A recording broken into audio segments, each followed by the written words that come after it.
Doyle. Bowman got away from Fontaine Harvey's high tackle. Still going, Paul Bowman stepped away from Clinton Torpey and will score. Slater's lost the football. They can't pick it up. Bowman does now and scores the try. Lockyer. Long pass. Bowman. Bowman! Bowman's over! Bowman gets a second!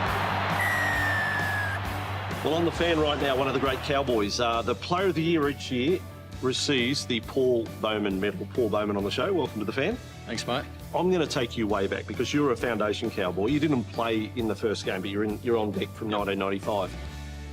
When did you first hear? Can you remember when you heard the Cowboys are going to have a team in the NRL or in what was the Australian Rugby League then? Yeah, it wouldn't have been till even when I actually got a trial. I suppose I'd gone to boarding school, didn't have a contract out of school, so I thought my rugby league days were over. And to be honest, I hadn't really followed the news that the Cowboys were in the competition. So it wasn't until I was playing a game and Grant Bell, the Cowboys coach in '94, was at that game and sort of saw me playing and said, "How about you have a trial?" And that sort of, I suppose, opened my eyes up to the fact that we were going to have a team in the competition.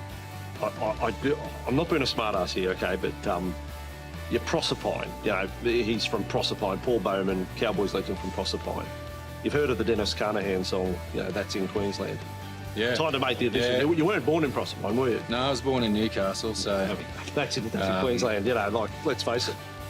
Dad was a vet, and out of uni he got locum work in Newcastle for about 6 months, so happened that I was born while he was in Newcastle for 6 months. So are you like Billy Moore, you had to then hold your breath for 6 months? You didn't take your first breath until you got to Queensland, I've got so you're not New South Welshman. No memory, I've got no memory of it whatsoever, so I didn't even know till, I think a sign-on day at the Proserpine Brahmins one year when you had to have your birth certificate, and I saw I was born in Newcastle, so it's a bit devastated. What a letdown. Yeah. What a letdown. It must have been incredible that, like, to be on deck 1995 because it wasn't the star-studded lineup roster that had been put together. Can you remember what it was like when the squad assembled for the first time? There was a Martin Bella and Adrian Vowles had played Origin the year before, but there weren't superstars. No, they were basically all local North Queensland lads that had possibly gone away for a little bit, but probably 3/4 of the squad were all just local North Queenslanders. So the squad and just the region and the town at that time is just, it's unprecedented, and you'll never have it again. But you know, our crowds in '95, I think, were probably higher than they've ever been. Like average, like 20-something thousand, I think, like 21 or something thousand, and we've never done that again. And we only won like 2 games that year, so it's amazing the support and how everyone wanted a team in the competition. We sit here in this amazing facility now. This is the new premises for the Cowboys. You're there hanging from the wall, and you know, it's just amazing. But I can remember walking to the gym in '95 back at the old home ground, and Billy Johnston, there must have been some legendary tales there. Is it true that he disconnected the air conditioning the first day he lobbed there? Yes, because Super League, when the advent of that, we had a pretty good facility, actually. They did it all up because it used to be horse stables, and in '95 it was, we'd have the after-match function on hay bales and crusher dust, and no one could breathe from the dust and the smoke. But News Limited came in, threw a lot of money at the joint, and beautiful training facility for that time.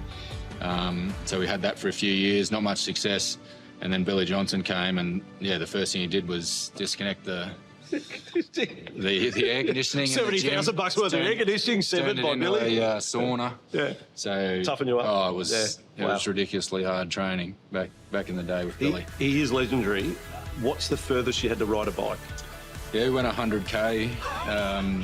Well, you go on the Tour de France or something. On most, that's what it was like. You played for 80 minutes. Field's only 100 metres long, Paul. Did someone tell Billy that? It was a tough day, and those were Sunday mornings, those rides. So, we'd be up at 5 a.m, ride to Woodstock, which is basically halfway to Charters Towers, and back, which by the time I got back to my place was like 100k would be ticking over on the bike. So that was like 3 or 4 hours on a Sunday morning. So it's a tough old ride. I've asked many questions of players over the years who've played just the one grand final, and that grand final may have been defeat. And that is the story with you. Yep. With the passing of time, do you still look at the playing a grand final as a career highlight? No, I don't look at it at all. Like I've never watched that game, never will, and yeah, it's not something I look back on. There's a few other, I suppose, Origin and a few things like that I look on a lot more fondly, I suppose, and even just the 04-05 seasons, the Cowboys sort of first getting to the finals and the atmosphere of the town, and so beating the Broncos for the first time. That first final in town till 04, that's they're right the up highlights, and they far outweigh the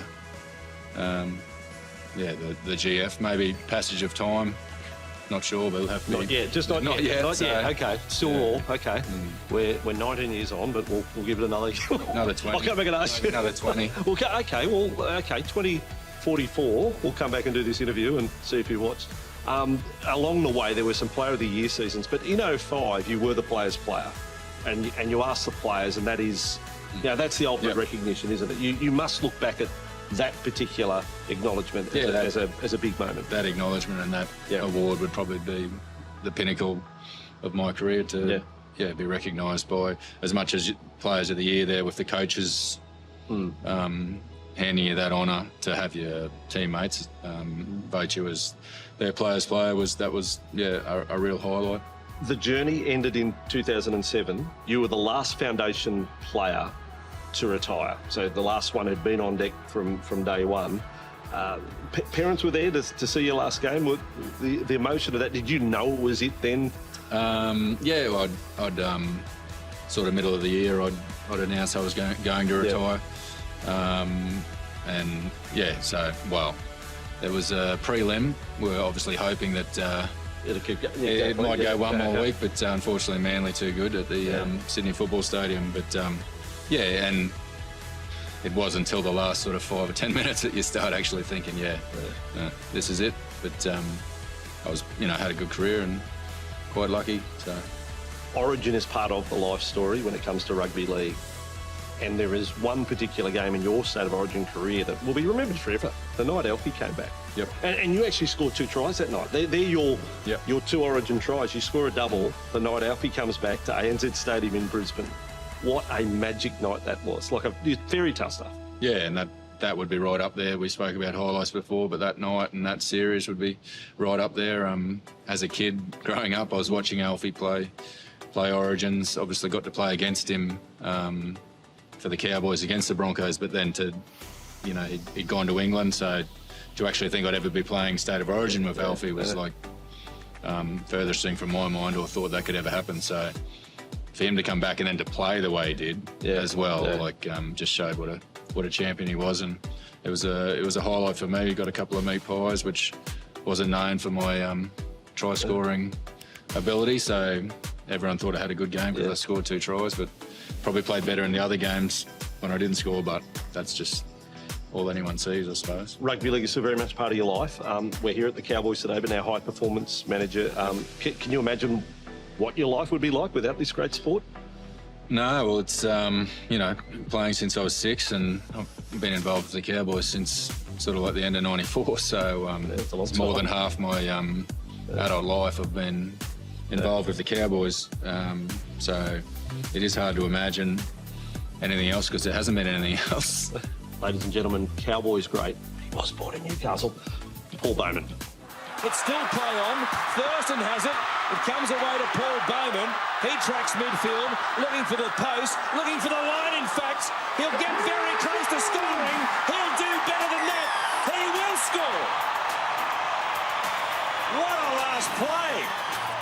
And what a run by Paul Bowman.